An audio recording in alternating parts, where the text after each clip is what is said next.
They try to hide my voice in the ground, but truth don't die. It comes back around. They build their hate like a wall of doubt, but love,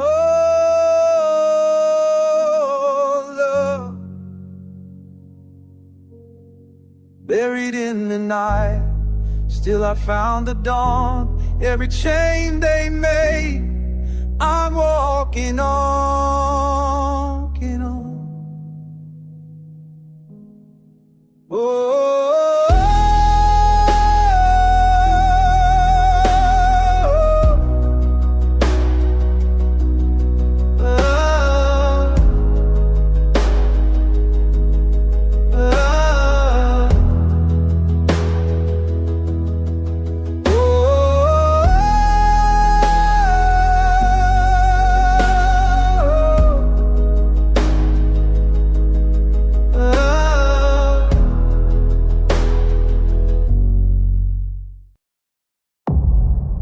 They tried to bury me alive, body first, name second, but truth is a restless thing.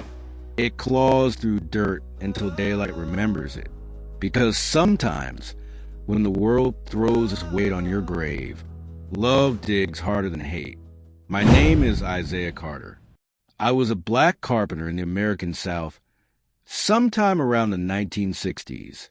My hands smelled of sawdust and sweat honest scents, cleaner than the lies drifting from the courthouse steps. Back then, a black man's life was worth less than a wood he cut. Still, I built homes, porches where children played barefoot and free, roofs that caught the rain before it could touch them. Every board I raised carried dignity. And in those days, dignity was dangerous. My very survival offended some men. My success made me their enemy. I didn't yet know how deep they'd dig just to silence a man who kept standing. But this isn't only my story. It's what hate tried to bury and what love refused to leave in the ground. I grew up believing hard work could shield a man, that if you rose before the sun, labored till your back ached, and treated even your enemies with grace, you might buy yourself a little peace. But in the 1960s South, peace for a black man was like shade in a desert, brief, borrowed, and gone before you could rest beneath it. They called me the man who could straighten even the crookedest frame. White families hired me for cheaper, sturdier work. Black families trusted me because I built with heart, not price. And yet the more I built, the more my name spread, and so did their resentment. Even the sound of my hammer began to offend them, its rhythm too steady, too sure. Every nail I drove was a reminder that I was still building when they wished I'd been buried. Whispers crept like smoke. Isaiah Carter thinks he's better than us. He's taking work that don't belong to him. A missing plank, a stolen nail, accusations built from nothing but hate. I kept every receipt, but in that part of the world, paper never weighed more than a white man's word. Hatred don't always come with torches. Sometimes it comes quiet. A deputy's car slowing to a crawl. Men at the store turning silent as the doorbell rings. Neighbors who once smiled now looking past you, as if goodness itself had become impolite. Hatred didn't chase me that day. It simply stepped aside and let silence do the work. But there was one soul who never turned from me. Harlem, a brown mutt with ears too big for his head, and eyes too old for this world. He followed me everywhere, to work, to church, even to the sawmill. Sometimes I thought God sent him, when men forgot how to be human. At night, when I sat on my porch wondering how much longer I could hold my ground in a world built to break me, Harlem would rest his head on my knee. as if to say, "I see you, Isaiah. Keep standing." They laughed at how close we were, said that dog will follow Isaiah straight to his grave. They didn't know how true those words would be. I wasn't always in the dark. Just the night before, I was in the town hall, my hands calloused, my voice trembling but unbroken. The white men of Millstone had gathered to vote. No black worker allowed on their side of town. They said it plain. They said it proud. I stood, chest burning, Harlem at my feet. A man's hands don't know color. I told them. They only know work. You can take the land, take the labor, even take the light, but you can't take the soul that swings the hammer. The room fell silent. Some smirked, some clenched their fists, and then came the whisper, low, venomous, sharp enough to slice through bone. "We'll teach him his place." That night, I walked home beneath the willow trees. The cicadas had gone quiet. Even the night was holding its breath. A step behind me. Then two. Before I could turn. Crack. Something cold split my skull. The world dropped away. When I opened my eyes, I wasn't standing. I wasn't sitting. I was becoming the silence they built for me. My arms pressed tight against wood. The air was dirt. My breath stolen. They had buried me alive. The silence that followed the shovels fading was louder than any mob's roar. It wrapped around me like a thick blanket of night, heavy, endless, pressing against my ears, like the earth itself had leaned in, waiting to see if I'd quit, if I'd already surrendered. This coffin? No polished pine to honor life. Rough-hewn, jagged wood, stinking of gasoline and damp dirt. No velvet lining to soften the dark. To them, I wasn't a man worthy of rest. Just a black body, erased like chalk wiped from a schoolroom slate. The air tasted of dust and old sorrow. Each breath arrived shorter, sharper, a thief stealing seconds straight from my chest. I tried to count the beats. 1, 2, 3. Maybe if I paced myself, I'd last a little longer. But panic, oh panic, is a cruel companion. Quickens the heart, tightens the lungs, whispers that time is already gone. Time, that wooden box, had become a countdown, marked not in hours, but in heartbeats, each one louder than the last. Sweat burned my eyes, blurring the darkness. I clung to something, anything, a thread proving I was more than the earthly walls hemming me in. My mind drifted back to Millstone, where sidewalks split the world in two. White children running free under God's eyes. Black children told to know their place and stay there. I remembered the diner, the sign on the door that told me I wasn't welcome inside. The cook's boys sneaking scraps out the back, throwing them to dogs hungry for mercy. Scraps I could never eat inside. That sting, that taste of hunger and exclusion, was always with me. But there was Harlem, my dog, my friend, the only soul in all of Millstone, who saw me as more than the name they called me. I thought of the day he first proved that. I was walking home from the fields when a truck slowed behind me. Two boys laughed, sharp and cruel. One spat words I knew all too well, through a bottle that shattered at my feet. Before I could react, they jumped out, fists clenched, ready to fight. Harlem came like thunder. His bark split the air, loud, fierce, unyielding. He planted himself between me and them, teeth bared and courage roaring louder than their hate. They stumbled back, muttering curses, but they didn't strike. They did not dare. That day I learned two truths. A black man's dignity walks a razor's edge. And love, real loyal love, can stand guard, even when the whole world turns hostile. Now, buried beneath earth and lies, I wondered if Harlem could guard me once more. Because this coffin was no simple box. It was a silencer. The same hush that stole voices in classrooms, stifled songs in churches, and ignored pleas in courtrooms. They meant to bury not just my body, but my voice, my memory, my name. But memory is a stubborn flame, a light that never fully dies. Minutes crawled like hours. I clung to Mama's voice, rising steady in my mind's dark. Isaiah, you are more than what they call you. The Lord gave you breath, and no man has a right to take it. Those words held tighter to me than the wood pressing down. My chest heaved. Sweat soaked my shirt. The earth above felt like an ocean, pulling me under without a drop of water. The coffin creaked when I pushed, a mocking sound.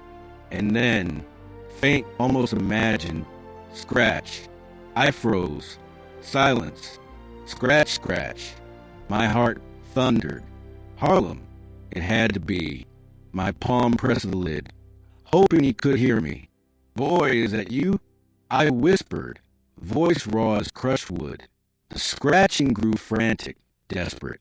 Tiny showers of dirt slipped through cracks, dusting my face with trembling hope.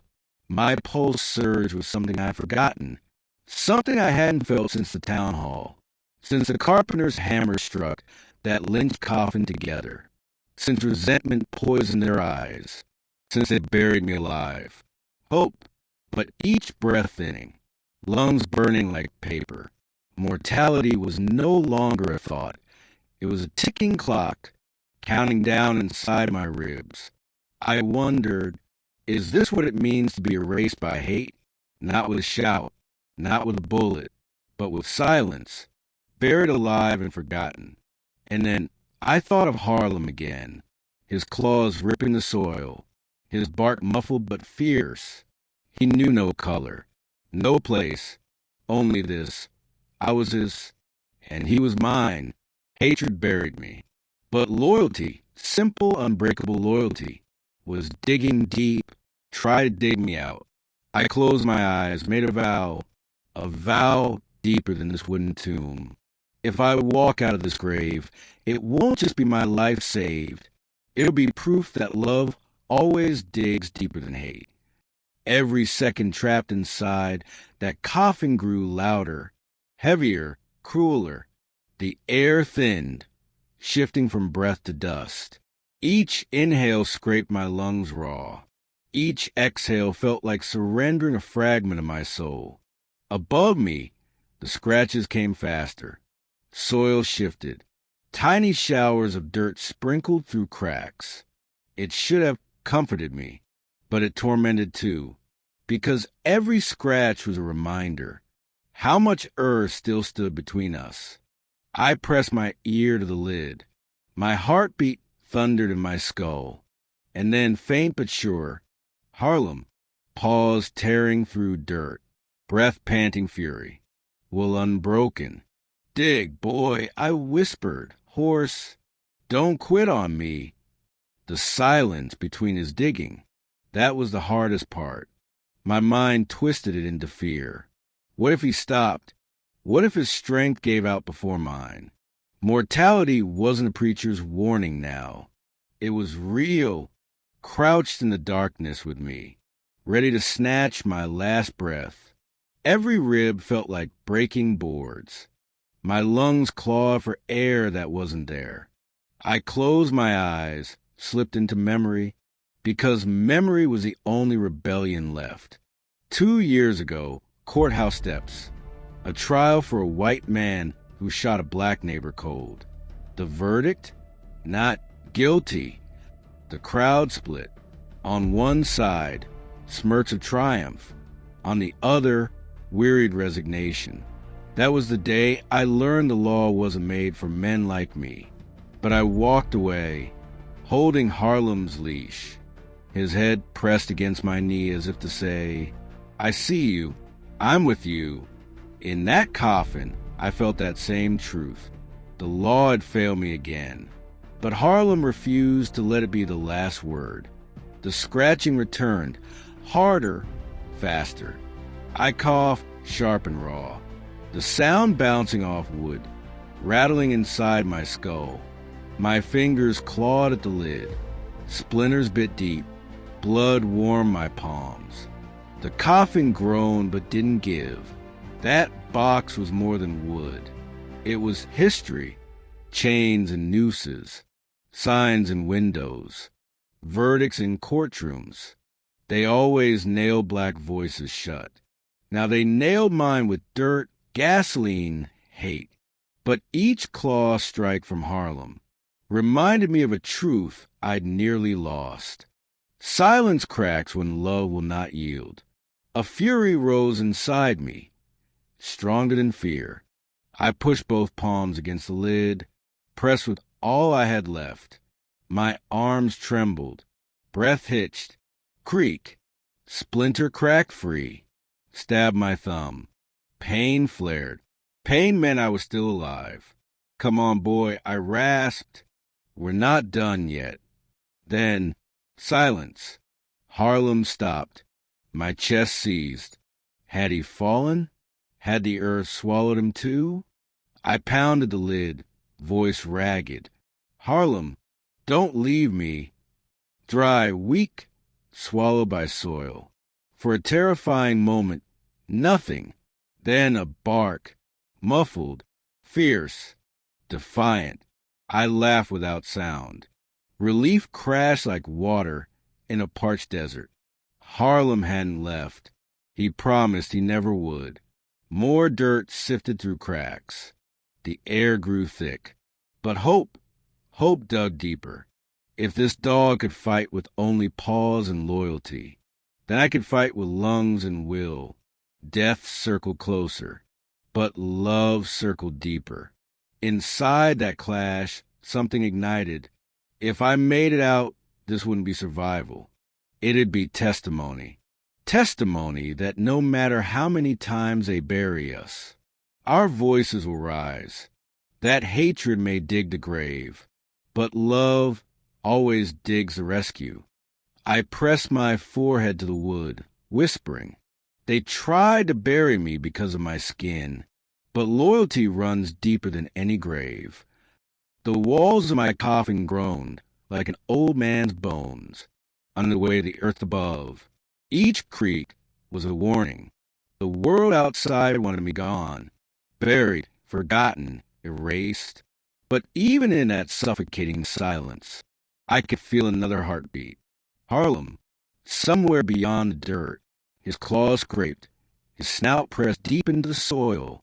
Loyalty fighting a hatred that believed it could silence me. I thought of the town that buried me long before this coffin ever did. Their whispers chased me, words that cut flesh deeper than knives. Boy, you'll never amount to nothing. Boy, you don't belong here. They didn't need wood and nails to trap me. They used words, sharp enough to split hope in two. But every time they tried to cage me, love broke the lock. My mother's hymns drifting through the house. My father's callous hands guiding mine on a rough piece of wood. Harlem's tail thumping against my leg when the world felt cold. Those were my rebellions. Those were my revolutions. But time trickled away. Every breath a drip of sand. The air was thin, heavy with dirt and despair. My chest pushed against the coffin lid, aching to rise, to breathe the surface. Is this how I end, Lord? I whispered in the dark, buried not just by soil, but by the smallness of men's hearts. Silence answered, and then, in that pitch-black quiet, memory struck like lightning. A winter night, an alley behind the feed store, cold wind cutting through my coat. 3 boys emerged from shadows, stones clenched tight in fists, hatred burning in their eyes. They cornered me, laughing, like the hunt had begun. The first stone flew, the second raised. My back hit the cold brick wall, and then thunder, not from the sky, but from Harlem. He burst from darkness like fury itself, snarling, teeth flashing, hair raised like a storm's edge. He planted himself between me and them, ready to take every blow if it kept me safe. For the first time, they backed away. Their courage broke against his loyalty. That night, Harlem didn't just protect my body. He protected my dignity. He told the world, "You will not bury this man tonight." Now, lying in this wooden tomb, I felt that memory stitch itself to my ribs. He saved me once from bruises and stones. Can he save me again from his coffin? Another groan rattled the box. Dirt ran around me. My breath shuddered, but somewhere above, claws scraped again. And with each scrape, the coffin trembled, not from the weight of earth, but from the rise of hope. I don't remember the moment the last shovelful of dirt hit the lid, but I remember the silence after, a silence that felt like forever, like the world had already moved on without me.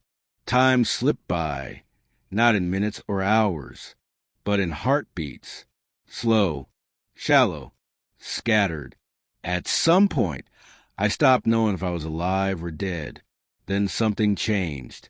It wasn't another memory drifting in, no familiar voice from the past, no shadow of pain. This time, the earth above me trembled. A faint scratch, then another, closer, faster, desperate. My mind spun. Death was coming, claws digging fast through cold dirt. But then, a sound I knew better than my own heartbeat. A whimper, soft at first, then louder, raw, breaking. Harlem, my chest convulsed. A gasp ripped out, too weak to be called breathing. Tears I didn't know I had left stung my eyes. He found me. Dear God, he found me. I pressed my palm flat against the lid, just to feel something, just to know there was still a world beyond this coffin. Then, crack, air, cold, wet, electric. It slapped my face like resurrection. Light didn't pour in. It leaked, a trembling strand of silver moonlight, cutting through dirt and kissing my skin like forgiveness. Harlem. My voice tumbled out broken, but it was enough. A furious paw shoved through broken wood, digging, clawing, widening the gap. Soil rained into my mouth, my eyes. I didn't care. I devoured the night like a starving man. The lid splintered. My arm shot up, grasping open sky. The wind brushed my fingers. And I sobbed, not because I was weak, but because I was alive. Heads don't rise easily after the earth buries them. But mine did, because Harlem barked. Brutal, joyous, shaking. His voice said, "I'm here. I never stopped searching." I don't know how long it took me to crawl out. My body, half broken, half mud and sweat. But the moment my chest lifted free, something inside me shifted forever. The ground beneath my palms was cold, but it was ground. The sky above was dark, but it was sky. For the first time, I tasted the difference between surviving and being reborn. Harlem circled me, whining, licking dirt and blood from my face. He pressed his head so hard against my chest, I thought he might break me all over again, but I held together. I threw my arms around his neck, rested my forehead against his fur. We were shaking. The world was shaking. "I'm here," I whispered. "I'm still here." My lungs burned. Every breath was fire. Every inhale, pain. Every exhale, purpose. Between death and daylight. I understood this. They didn't bury me because I was weak. They buried me because I was powerful. I stood, slow, broken, but standing. My legs trembled like a newborn foal, but held. I looked at the empty coffin behind me, at the dirt they used to silence me, the grave they dug like a signature. And I made a promise. This grave will not be the end of my story. It will be the beginning of theirs. The moon hung low, silver and watchful. Harlem stayed pressed to my side. Afraid I'd disappeared, he let go. I know, boy, I murmured. We're not done. I turned toward town.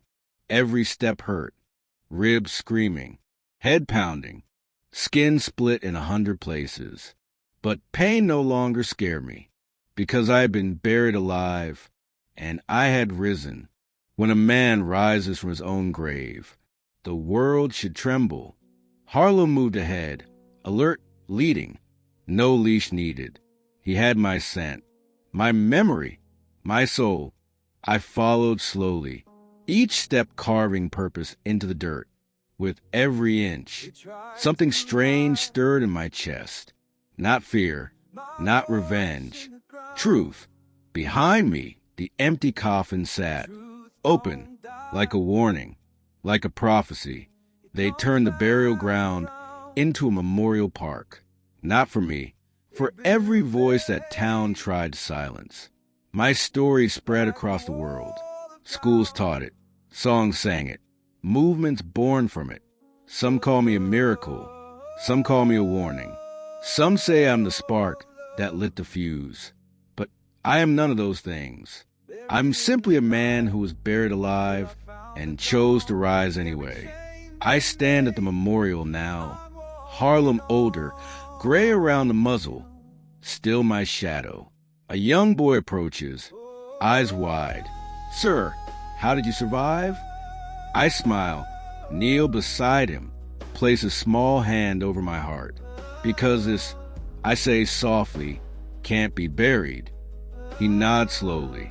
He understands, maybe more than I ever did at his age. I stand, looking toward the horizon, and with the sun rising behind me, I speak one final truth, not in anger, but power. They put me in the ground to silence me, but all they did was plant a seed.